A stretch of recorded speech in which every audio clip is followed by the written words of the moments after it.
The LG G6 may not be as powerful as the Galaxy S8 and other devices that come out this year, but it's a huge leap forward for LG, and the G6 is sure to make a splash when it releases on April 7th. Hello everyone, my name's Alex Radu, and welcome to All Hands on Tech. Unlike the stumble that was the G5, LG has turned over a new leaf with its latest flagship device. LG isn't rebuking the current market trend anymore, and well, it's worked. The G6 is a gorgeous device and hands down the company's nicest looking flagship device yet. The G6 is polished with the aesthetic and smooth unibody design that we're expecting in a high-end device. The age of the bezel-less smartphone has begun in earnest with the release of the G6, as you can see by the much appreciated limited bezel. You'll also notice the rounded frame, which LG says makes the screen more durable against corner impacts. Regardless of the additional protection it may provide, I just think that the curved edges make for a better looking phone. The metal frame is paired with Gorilla Glass 3 protection on the front of the device and the camera lens covers on the rear, while the back of the G6 has Gorilla Glass 5 protection. Like the rest of the glass models out there, it's a fingerprint magnet, but on the platinum colored model provided to us, I wasn't bothered by it. The G6 is also the first LG G-series device to feature an IP68 rating for dust and water resistance. This means that the company had to ditch the removable battery this time around, but I'll gladly take some water resistance and enhanced durability over a removable battery any day. LG took advantage of the space allotted without bezels and produced truly one of the sharper displays I've yet to see on a smartphone, with a 5.7-inch screen with an 18:9 or 2:1 aspect ratio compared to the traditional 16:9. This means that LG has fit a 5.7-inch screen, the size of a screen you'd expect on an iPhone Plus or Pixel XL, in about a 5.2-inch body, or what you'd expect in a standard smartphone. So for those who have always wanted a bigger screen but didn't want to pick up a larger device, this compact G6 may be the way to go. Granted, the G6 may just be ahead of the pack here, as the Galaxy S8 and new iPhone, as well as others, are rumored to be taking the bezel-less route as well. The G6 supports Dolby Vision and HDR10, which combined with the larger aspect ratio make for a great viewing experience.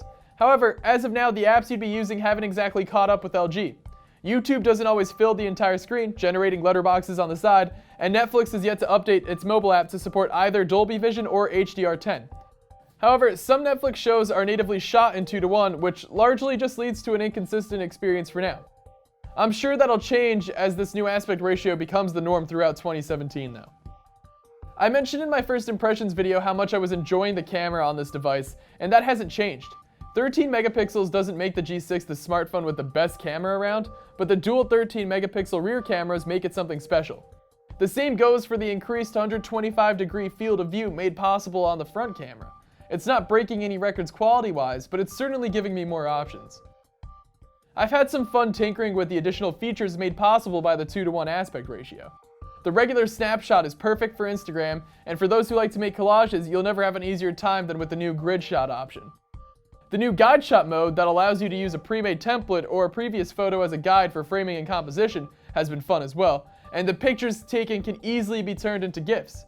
It hasn't drastically changed how I use the device, but it has made me get a little more creative with my shots. As an Instagram user and a millennial, I've bought into what LG is selling with the new camera. The G6 comes equipped with Google Assistant, but just like Siri, I still haven't been persuaded that these virtual assistants are still anything more than a gimmick. I'm sure I'll change my tune down the road, but for now I'm fairly neutral on this inclusion.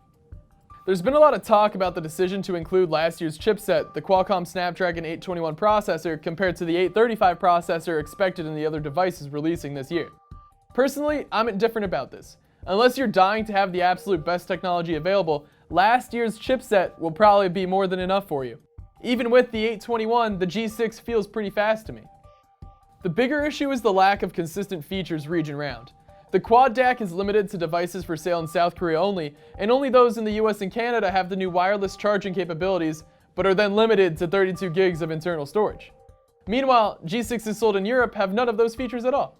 LG says this is meant to keep the price competitive across regions, but I'd much rather see a single version available. Plus, despite the great display, the G6 doesn't have any stereo speakers and just a single one at the base of the phone. Price-wise is where I imagine most folks will have the biggest beef with the G6. In Canada, providers have begun listing the device at $999 unlocked. LG is looking to promote this phone as a replacement to your Galaxy device, but if it's the same price as the Galaxy S8 when that releases in late April, will anyone take it seriously? Regardless, I think LG has a winner here. If you want to shy away from the Galaxy or iPhone, LG has given you a really great option to check out. Are you excited for the LG G6? Let us know what you think in the comments and what you'd like to see in further smartphone reviews. And while you're there, if you like this video, be sure to give us a like as well. My name's Alex Radu.